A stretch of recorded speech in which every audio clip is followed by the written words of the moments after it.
काछवाच मन निश्चल राखे, धनि धनि जननी तेरी रे। नरसिंह मेहता जी। इंद्रियों को वश में करो।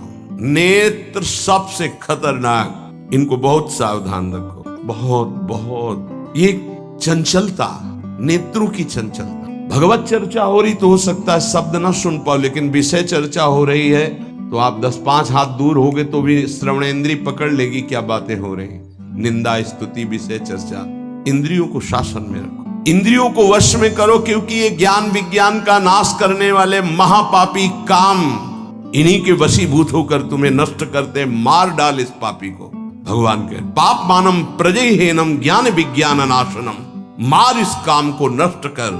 तस्मात् तुम इंद्रियाण्यादौ नियम भरतर्षभ। ये महाभारत सबको लड़नी पड़ेगी, महाभारत सबको लड़नी पड़ेगी। अगर आपको अपने स्वराज्य सिंहासन पर बैठना है, मुक्त होना है, तो ये युद्ध स्वीकार करना पड़ेगा, ये चुनौती स्वीकार करनी पड़ेगी।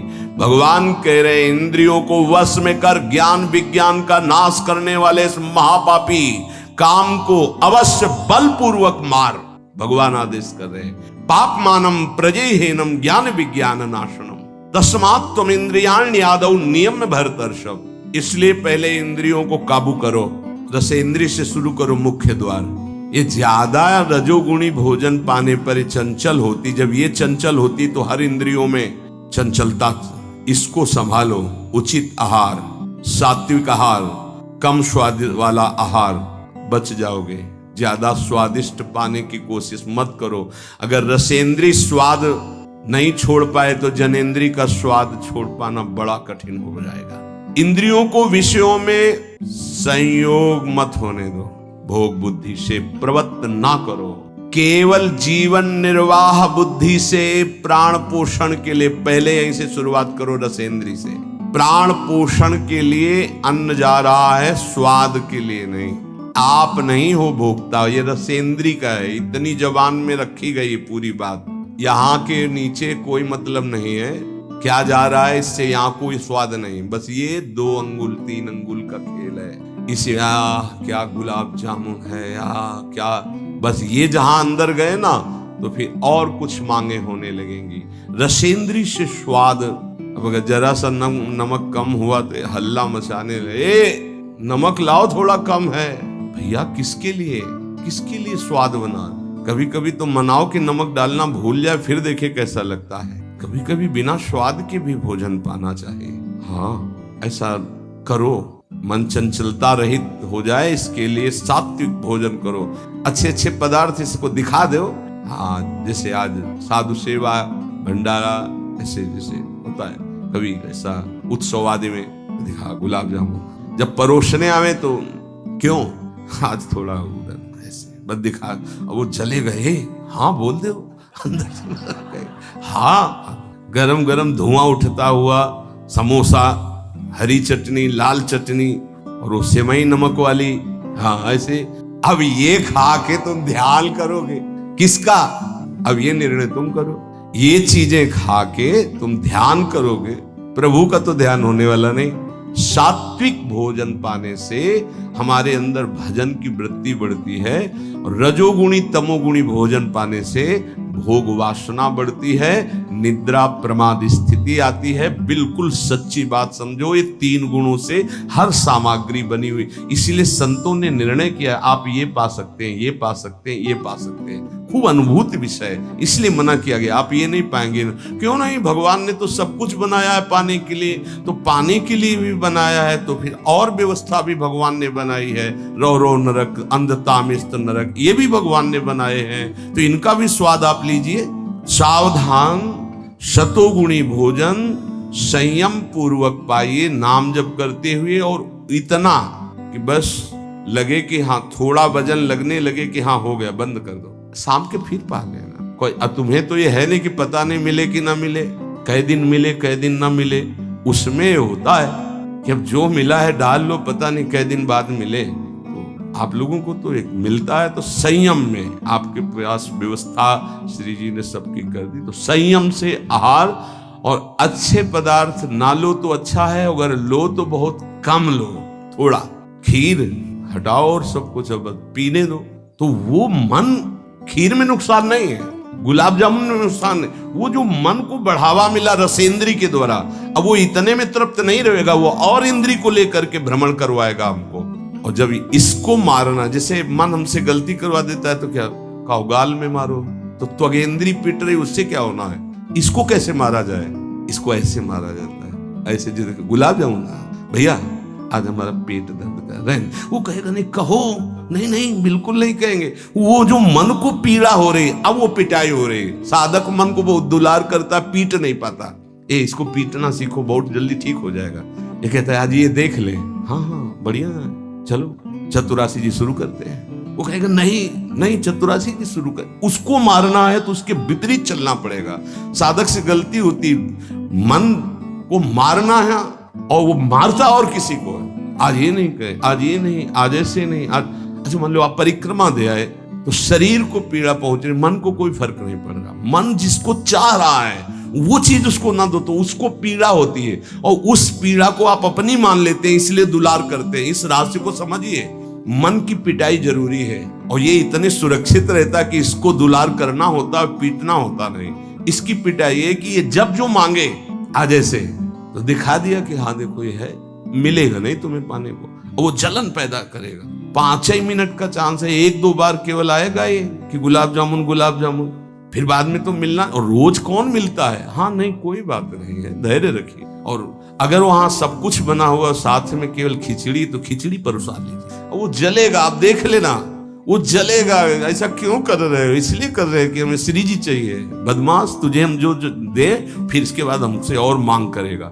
संतों ने इसको ऐसे बस में किया है। बहुत कठिन, बहुत कठिन है। अगर सामने से मिठाई प्रिय है और वो निकल जाए, आप परोसाओ ना, तो आप देख लो कामा संजायते क्रोधा, भौं चढ़ जाएगी अपने आप से। कितनी बड़ी चूक हो रही है। परम पद फीका लगेगा, गुलाब जामुन मीठा लगेगा, ये बहुत बेईमान है। आप इस बात से मतलब सावधान रहें कि इसकी चाल में ना फंसे, इसकी पिटाई जरूर करनी है। मन कहां से पीटा जाता है?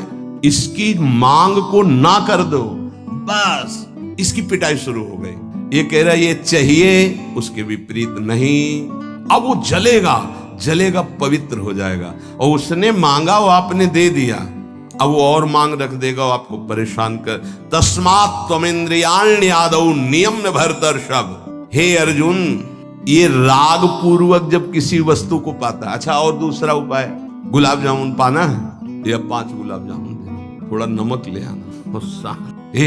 वो कहेगा नहीं नहीं, नमक गुलाब जामुन पाना, मिला दिया, अच्छे से नमक मिला लिया, गुलाब नहीं नहीं पाओ ना गुलाब जामुन। ये उसकी मार है, पर ऐसा साधक मारना नहीं चाहता। सब्जी साइड में करके एकदम दोना में लग, रस सहित जे भी ऐसे किया, पूरा फूटा मुंह में। तो अब वो मन का पोषण हो रहा है, हर वस्तु का ऐसे ही, हर विषय का ऐसे ही है।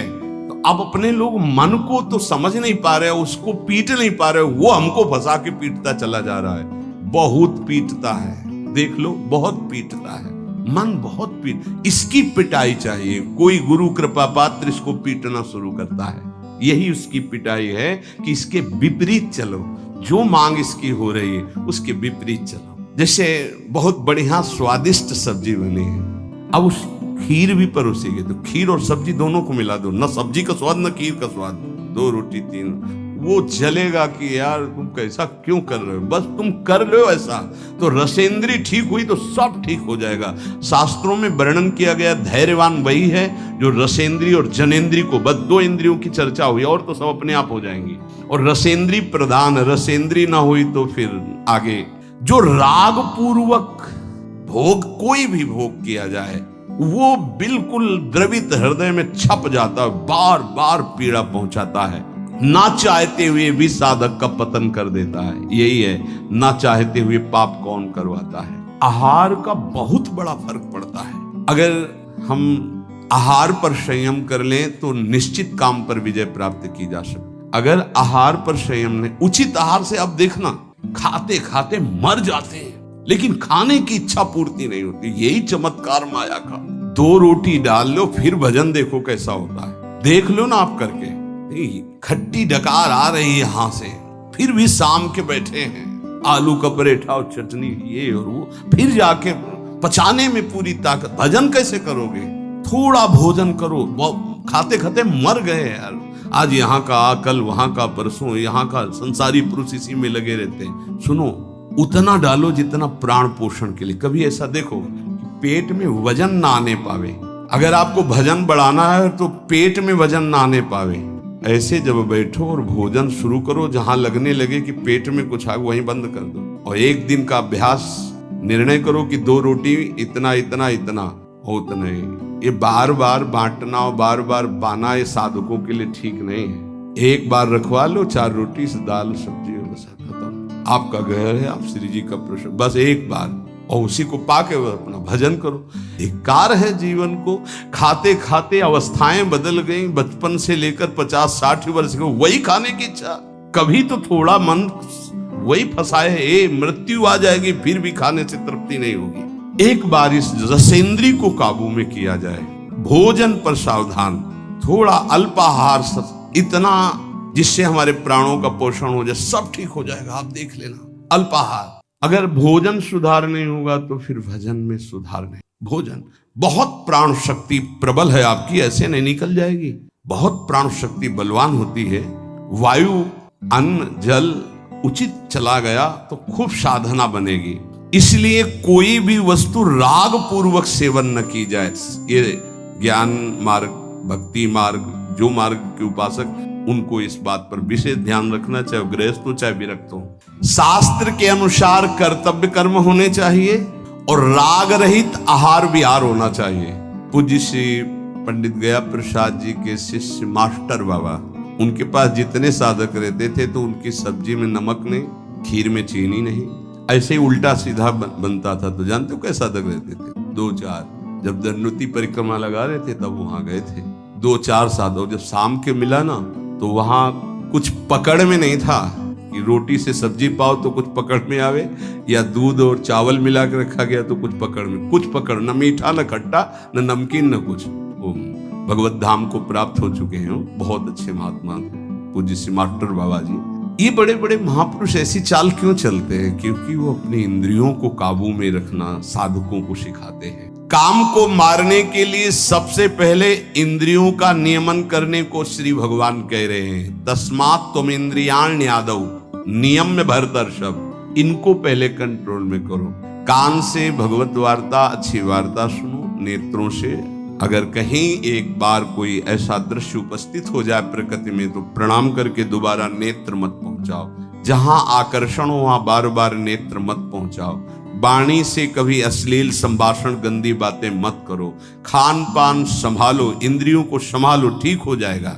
जब तक साधक इंद्रियों को संभालता नहीं तब तक उसकी दृष्टि भगवान की तरफ न रहकर भोगों की तरफ होगी। आज अच्छा, और पहले से संकल्प मन बना लिए इस में तो ये ज्यादा नहीं तो ऐसा है कि आप जो चाहो जितना ले सकते हो। हाँ, खुली छूट है। इंतजार हो रहा कब हो 11 बजे, कब 12 बजे। ये संकल्प विकल्प को मारना है। कभी कभी ऐसा कर लिया करो, ज्यादा मन तैयार हो गया ना कि आज तो उत्सव है, बहुत गोल कर दिया, आज उपवास करें। सब मत करना, नहीं तो गड़बड़ हो जाएगा। अलग अलग उत्सव में 1-1, 2-2 आज नहीं पाएंगे, आज भूखे रह करके नहीं। फिर आप देखो जो आपको मन जलन पहुंचाएगा वही मन को अधीन करने के बिना इसके अधीन नहीं होने वाला। ये भी बात समझ लीजिए, यहीं से अधीन किया जाता है। जैसे अपने लोग अब सावन भर केवल गंगा जल पी कर रहे, जो भगवान शिव की उपासना, गंगा किनारे सावन खूब आराम से 2-4-5 दिन शिथिलता होती है, इसके बाद वो शरीर उसी ढांचे में ढलने लगता है और गंगा जी में सब सामर्थ्य विराजमान है। सही, कभी हम अपने शरीर को शक्तिहीन अनुभव नहीं किया। गंगा जल में इतना पावर विराजमान है, ऐसे पदार्थ विराजमान है। उस समय जब गंगा जल ही केवल बहुत सामर्थ्य उसमें, कभी ऐसा नहीं लगा। जब गंगा जल पीते थे तो लगता साक्षात माँ का दूध पी रहे हैं। एक विशाल अंदर से उत्साह प्रकट होता था। 2-4 दिन के बाद शिथिलता खत्म हो जाती है और वो शरीर पचाने लगता है। जो अन्न की मांग करता है वो धीरे धीरे शांत होने लगता है। मनुष्य की प्रवृत्ति इंद्रियों की मांग को पूरी करने में है। आज तो घर में नहीं, आज चलते हैं होटल में खाएंगे, यहाँ के नहीं, गाड़ी में बैठे आज छठी करा वाले होटल। ये क्या है? आज वहां ये है क्या? अरे बोले जिंदगी का यही तो लाभ है। तो भैया ये जिंदगी का लाभ नहीं है, ये जिंदगी के लाभ को नष्ट करने वाली हानि है। शतोगुणी सात्विक भोजन बना के भगवान को अर्पित करके प्राणों का पोषण करो। वहां जा करके कौन किस भाव से बना रहा है, कैसी अपवित्रता या पवित्रता है, बहुत सावधान। सबसे पहले काम इंद्रियों को फंसाता है, जिससे उसमें विषय की कामना होती, फिर काम मन को अधीन करता है, फिर बुद्धि को अधीन करता है, और ये सब 1 सेकंड के कम हिस्से में हो जाएगा। एकदम फैल गया कि तुम्हें विचार करने का अवसर नहीं मिला। परंतु जो साधक इंद्रियों की कामनाओं में ही ब्रेक लगा दिया, भगवान कह रहे वो भावपूर्वक कर्तव्य का चिंतन करता है, नहीं, ऐसे साधक को शीघ्र भगवत प्राप्ति हो जाती है। ध्यान दीजिए, सबसे पहले इंद्रियों में ही काम पैदा होता है और विषय आकर्षण करता है। और विषय जब कामना पैदा होती तो विषय कर्म करने की चेष्टा होती, कोई भी कामना किसी भी इंद्रिय की, और जो विषय कर्म में फंस जाता है उसका पतन हो जाता है। और जो उपासक इंद्रियों की चाह को, कामना को पूर्ण नहीं होने देता, वो उसको कर्तव्य का बोध होता रहता है। जो अपने कर्तव्य का बोध करता है, मेरा कर्तव्य क्या है, वो शीघ्र ही अपना उद्धार करने में समर्थ हो जाता है, भगवत प्राप्त हो जाता है। एनम ज्ञान विज्ञान नाशनम, ये ज्ञान विज्ञान का नाश करने वाला काम है। तुम्हारा कितना भी अनुभव ढक देगा, कितना भी बुद्धि आपकी प्रवीण हो, बड़े बड़े जवाब देने वालों को लाजवाब कर देता है। ऐसा है, काम ऐसा है कि बहुत जवाब देने वाले को जवाब रहित कर देता है। उसका उत्तर नहीं दे पाओगे जब काम तुम्हारे अंदर प्रश्न करेगा। विज्ञान अनुभव साधना का सब ढक देगा, ज्ञान विज्ञान दोनों को। तत्व ज्ञान का यहाँ बात नहीं है कि ज्ञानी का शब्द है शास्त्र ज्ञानी से, बोध संपन्न महापुरुष से नहीं स्वात्मा रामम विषय मृग तृष्णाम भ्रमयति। यहाँ भक्त जो अभी साधन काल में है, प्रेमी भक्त के नहीं, दो को कोई परास्ती नहीं कर सकता।